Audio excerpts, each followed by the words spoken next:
আজকের ব্লগটা প্রায় রাত থেকেই স্টার্ট করে দিয়েছি। কাল রাত পোহালে কিন্তু ভোটের রেজাল্ট, তো সেই জন্য আমাদের এদিকে চারিদিক দিয়ে সব বাস দিয়ে ব্লক করে দিয়েছে রাস্তাগুলো।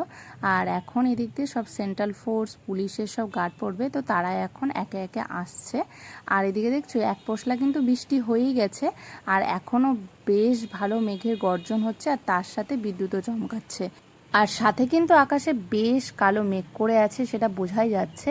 তবে এরকম বিদ্যুৎ চমকা কিন্তু তার সাথে কিন্তু আর বৃষ্টি নাও হতে পারে, তবে এখন হাওয়াটা নেই, তো সেই জন্যই হয়তো বৃষ্টিটা হলেও হতে পারে।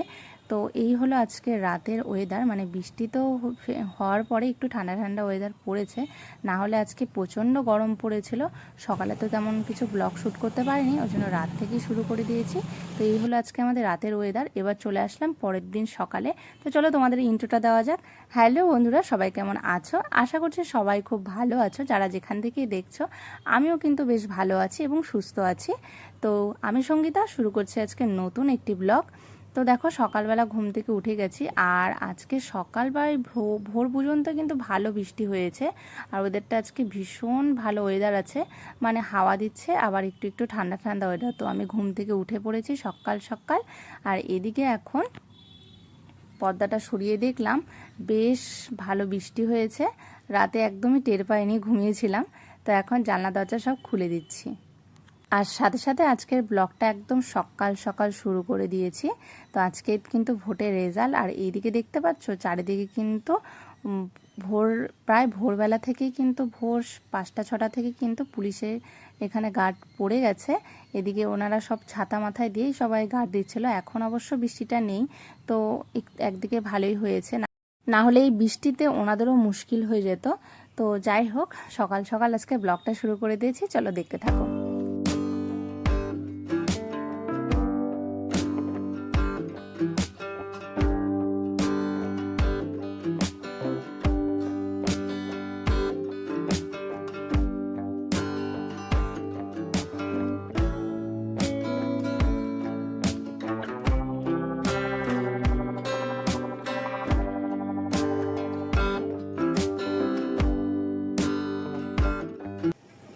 আর এদিকে দেখতে পাচ্ছ এই যে ছোটো ছোটো গাছ বেরিয়েছে না, এগুলো হলো তোমাদের যে বলেছিলাম লাল শাক লাগিয়েছিলাম, তো সেগুলোই দেখো লেগে গেছে, আর একটু একটু বড়ও হয়েছে। তো আর তোমাদেরকে যে আগের ব্লগে দেখালাম যে জঙ্গলগুলো পরিষ্কারের কাজ চলছে, তবে এখন সব পরিষ্কার হয়েও গেছে। আর এগুলো এখন জঙ্গলগুলো জাস্ট খালি বাইরে ফেলে দিতে হবে। তো আজকে তো আর ফেলা হবে না, কাল ফেলা হবে। এদিকে এখন নিচে চলে এসেছি। আজকে সবাই যেহেতু বাড়িতে আছি, তাই ভাবলাম সকালবেলা কিছু ব্রেকফাস্ট তৈরি করা যাক। তো চাউমিন ছিল, আর তার সাথে দেখলাম কিছু ম্যাগি ছিল। তো ভাবলাম ম্যাগি আর চাউমিন দুটো মিক্স করে আজকে চাউমিন বানিয়ে ফেলি। তো সেই জন্য চাউমিন আর ম্যাগিটা দুটোর মতন চাউমিন ছিল, আর বাকি ম্যাগি ছিল। তো ম্যাগি আর চাউমিন দিয়ে আজকে সবজি টবজি দিয়ে আজকে একটা চাউমিন বানাবো। আর তার সাথে দেখো ওখানে মশলা ছিল, তো চাউমিনে মশলা ছিল, তো ওগুলোও নিয়ে নিলাম। তো চলো দেখতে থাকো, ভিডিওটা স্কিপ না করে দেখতে থাকো। তো এদিকে চাউমিন আমি এখন নিয়ে নিয়েছি, আর না পাস্তা নিয়ে এসেছিলাম, সে অনেক দিন হলো, কিন্তু পাস্তাটা এখনও করা হয়নি। তো থাক, এটা আজকে থাক, এটা অন্য দিন করা যাবে, যেহেতু প্যাক করাই আছে। আর তার সাথে না চাউমিনটা আজকে বানাবো। ঘরে কিছু বিট ছিল, গাজর আছে, শসা আছে, পেঁয়াজ আছে, তারপরে হলো আলু আছে। তো আলু, গাজর, তারপরে হলো বিট, এরকম স্লাইস করে ঝিরিঝিরি করে কেটে নিয়েছি। তো এইগুলো দিয়েই আজকে চাউমিনটা হবে। এগুলো দিয়ে চাউমিন খেতে কিন্তু বেশ ভালো লাগে, আর অনেকটা টেস্টিও হয়, আর কি সুন্দর কালারিং হয়। হাতটা দেখো একদম লাল হয়ে গেল, কাটতে কাটতে হাত অনেকটা লাল হয়ে গেছিলো, বেশ ভালো লাগে দেখতে। আর এদিকে দেখো লঙ্কা কুচি করে নিয়েছি, আর সাথে পেঁয়াজ কুচি করে নিয়েছি। তো আর দুটো ডিম দেবো এর মধ্যে, এগ চাউমিন বানাবো। আর এদিকে দেখো আমার চাউমিনটা এখন সিদ্ধ করা হয়ে গেছে, আর ডিমগুলোকে এখন ভুজিয়া করে ভেজে নিচ্ছি। ওইদিকে একটা করা হয়ে গেছে, আর একটা করছি, মানে আমি একসাথেই করছিলাম, কিন্তু একটা একটা করে করলাম, কারণ এই কারণে এখন যা গরম পড়েছে, বাই চান্স ডিমটা যদি খারাপ বেরোয়, মানে একটা ভালো দিলাম, দেখা গেলো আর একটা ফাটাই দিতে গেলাম, দেখা গেলো ওটা খারাপ বেরোলো। তো সেই জন্য আমি আলাদা আলাদা করে ভুজিয়া করে নিলাম।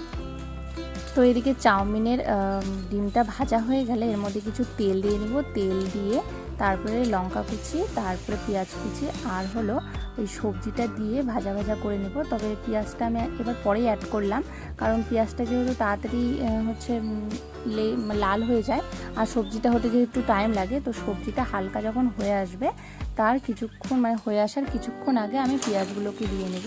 তো সেইভাবে আমি পেঁয়াজগুলোকে দিয়ে ভাজা ভাজা করে নিয়েছি। আর এরপর দেখো ওটা সবজিটা যখন ভাজা ভাজা হয়ে গিয়েছিলো, তারপরে আমি সেদ্ধ চাউমিনটা দিয়ে নিয়েছি। আর চাউমিনটা সিদ্ধ করেছিলাম লবণ তেল দিয়ে সিদ্ধ করেছিলাম, একটু তেল দিয়েছিলাম যাতে লেগে না যায়।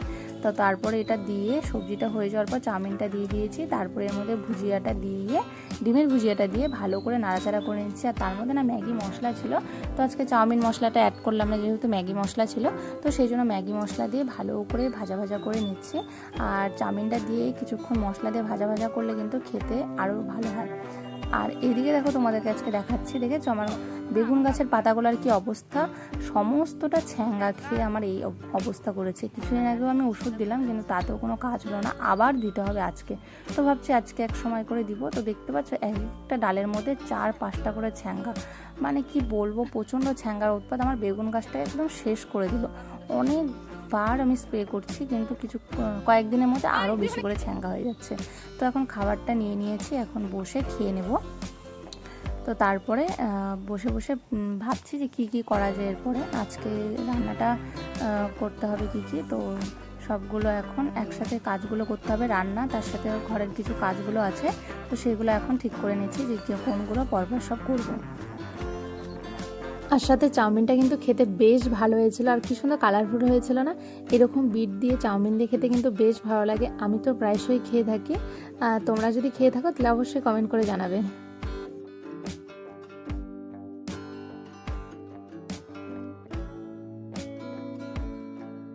তো এদিকে দেখো এখন রান্নাঘরে চলে এসেছি, আর এদিকে দেখো বাজার থেকে ইলিশ মাছ আনা হয়েছে। তো ইলিশ মাছটা এখন লবণ হলুদ দিয়ে মাখিয়ে নেবো। আর এদিকে তেল গরম করে দিয়েছি, তো তেল গরম করে হালকা ভাজা ভাজা করে নেব। আজকে ইলিশ মাছের ঝোল হবে পাতলা করে, আর তার সাথে হবে ইলিশ মাছের মাথা দিয়ে চাল কুমড়োর ঘন্ট। তো ইলিশ মাছটাকে হালকা হালকা করে ভেজে নিচ্ছি। আর তার সাথে ইলিশ মাছের ঝোলটা হবে পটল আর হলো আলু দিয়ে। আলু বেগুন দিয়ে তো ঝোল খেয়েছো এর আগে, পটল আলু দিয়ে কি কখনো খেয়েছো? তবে আমরা খেয়ে থাকি। তো বাড়িতে পটল আর আলু দিয়ে হালকা করে পাতলা করে ঝোল করা হবে, কোনো মশলা ছাড়া কিন্তু, ঠিক আছে? তোমাদেরকে একদিন আলু বেগুনের ঝোলটাও করে দেখাবো। তো দেখো এই কালো জিরে ফোড়ন দিয়েছি, আর আলু আর বেগুনটাকে হালকা ভাজা ভাজা করে লবণ হলুদ দিয়ে পরিমাণ মতো দিয়ে তারপরে জল দিয়েছি। জলটা ফুটে আসলে মাছগুলো দিয়ে নাড়াচাড়া করে একটু ঝোলটা যখন কমে এসেছে, মানে ঠিক হয়ে এসেছে, টেস্ট করে তারপরে আমি নামিয়ে নিয়েছি। দেখতে কেমন হয়েছে অবশ্যই জানাবে। তো তারপর ইলিশ মাছের যে তেলটা ছিল ওর মধ্যে আরও কিছু তেল দিয়ে আমি চাল কুমড়োটা কালো জিরে ফোড়ন দিয়ে, কালো জিরে কাঁচা লঙ্কা ফোড়ন দিয়ে তার মধ্যে চাল কুমড়োটা দিয়েছি। আর একটু টমেটো ছিল, তো টমেটোটাও এর মধ্যে দিয়ে নিয়েছি। আর এরপরে এর মধ্যে হলুদ আর লবণ দিব, দিয়ে এটা ভাজা ভাজা হতে থাকবে। তো এটা যখন একদম কমে আসবে তার কিছুক্ষণ আগে আমি মাছের মাথাটা দিয়ে নেব, তাহলে ভাপে ভাপে মাছের মাথাটাও একবারে ভেঙে ভেঙে যাবে এর সাথে। তো ওইদিকে ওটা নামিয়ে নিয়ে আমি চলে এসেছি এখন ঘরে। দেখো কত নোংরা, প্রতিদিনই কিন্তু পরিষ্কার করা হয়, কিন্তু তাও এত নোংরা বেরোয়। মানে কোথা থেকে যে এত নোংরা আসে জানি না। দরজা জানলা তো একদম বন্ধ থাকে, আর তাছাড়াও ঘরের ভিতরেই, এদিকে রাস্তার ধারেও না, কিন্তু তারপরও এত যে ধুলো আসে কোথা থেকে যে আসে জানি না। তো সব কিছু এখন মুছে নিচ্ছি, মুছে নিয়ে বেড কভারটাকে আজকে চেঞ্জ করব, তো ধুয়ে দেবো, মেশিনে দিয়ে দেবো। তো এদিকে প্রত্যেক দিনই মুছতে হয়, একদিন না মুছলে না দুদিনের দিনই এতটা পরিমাণে নোংরা বেরোয়, মানে কি বলবো, একদিনেই তো তোমাদেরকে দেখালাম এতটা পরিমাণ নোংরা বেরোয়, কিন্তু দুদিন পর যদি করি তো অনেকটা পরিমাণে নোংরা বেরোয়, মানে নোংরা স্তর পড়ে থাকে। ধুলোবালিও আর ঢোকার কোনো চান্স থাকে না, মানে ভিতরেই ঘরটা, কিন্তু তারপরও এত ধুলো আসে। তো যাই হোক এদিকে সব পরিষ্কার করে নিচ্ছি। তো তারপরে জামা কাপড় কেচে চলে যাব হলো স্নান করতে। আর দেখো এদিকে বেড কভারটাকে এখন তুলে নিয়েছি। কয়েকদিন পর পরে আমি বেড কভারটা চেঞ্জ করতে হয়, ঘরে যেরকম ধুলো পড়ে তার সাথে কিন্তু বেড কভারগুলো নোংরা থাকে, তো সেই জন্য এখন ওয়াশ করে নিয়ে নতুন বেড কভার বেঁধে দেবো। তো এদিকে সব এখন নামিয়ে নিচ্ছি এক এক করে নিচে। আর তাছাড়া আজকে যেহেতু ছুটির দিন পেয়েছি, মানে আজকে পড়াতে যাইনি, কারণ আসার সময় আবার যদি আটকায় দেয়, ওখান থেকে আসার সময় একবার এক একজনের কাছে শুনছে কোথায় যাচ্ছ, তোমার বাড়ি কোথায়, এত কৈফিয়ত দিবে কে বলো। আর মাঝখানে যে আটকায় দেয়, তো সেই জন্য আজকে পড়ানোটা স্কিপই রেখেছি। তো বাড়িতে যেমন ফাঁকা আছে ওই জন্য একবারে সমস্ত বাড়ির যেসব কাজগুলো থাকে সব সময় তো হয়ে ওঠে না।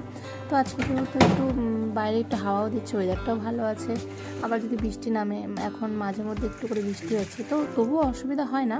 তো যেহেতু বাড়িতে আছে ওই জন্য একবারে সমস্ত কাজগুলো এগিয়ে রাখছি যাতে পরে একটু হালকা থাকে, কারণ রোজ রোজ তো বাইরে একটু কাজকর্ম থেকেই থাকে, তো সেই কারণে। তো এখন বিছানা চাদরটা এখন নতুন একটা বেড কভার নিয়ে নিয়েছি, তো সেটা এখন বালিশের কভার টভার সব পেতে নিচ্ছি, আর তার সাথে বিছানাটা ভালো করে সুন্দর করে পেতে নিচ্ছি। তো দেখতে থাকো, স্কিপ না করে ভিডিওটা। তো আমি যে এর আগে একটা ব্লগ ভিডিও ছেড়েছিলাম, তো তাতে তো অনেকেই দেখেছে, আর তাছাড়া কিছু কিছু জন আমাকে কমেন্টও করেছো। তো যারা যারা ভিডিওটা দেখোনি তারা অবশ্যই ভিডিওটা দেখো, আশা করছি ভালো লাগবে তোমাদের ভিডিওটা। তো ওইখানে ওই ভিডিওতে এক সাজঘর শুক্লা ব্লগস থেকে এক দিদিভাই আমাকে কমেন্ট করেছে যে তুমি মাঝে মধ্যেই ভিডিও ছাড়বে, আর তার সাথে বলেছে যে তোমার চ্যানেলটা কিন্তু অনেক দূর এগিয়ে যাবে। তো এত সুন্দর একটা কমেন্ট করার জন্য অসংখ্য ধন্যবাদ। আর সাথে অবশ্যই চেষ্টা করবো তোমার কথাটা রাখার, আসলে পেরে উঠি না, সময় হয়ে ওঠে না, তো সেই কারণে না একদমই সময় পাই না ভিডিও দেওয়ার। তো অবশ্যই চেষ্টা করব ভিডিও দেওয়ার। তো দেখো তোমাদের সাথে কথা বলতে বলতে আমার বিছানাটাও কিন্তু একদম পরিপাটি করে পাতা হয়ে গেছে, আর এদিকে এখন বালিশের কভারগুলো ভরে নিয়েছি। এইভাবে আমি আমার ঘরটাকে সুন্দর রাখি।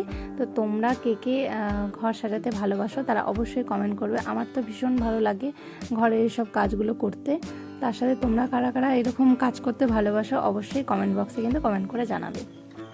এদিকে দেখো আমার কিন্তু বিছানাটাও রেডি হয়ে গেছে, আর ওইদিকে আমার জামা কাপড়ও কিন্তু একদম কাঁচা হয়ে গেছে। এখন ছাদে যাব, গিয়ে সমস্ত জামা কাপড় মেলে দেবো, গেলে স্নান করে তারপরে দুপুরবেলা রান্না তো হয়ে গেছে, এখন খাওয়া দাওয়া করে ফিরে আসছি কিছুক্ষণ পর।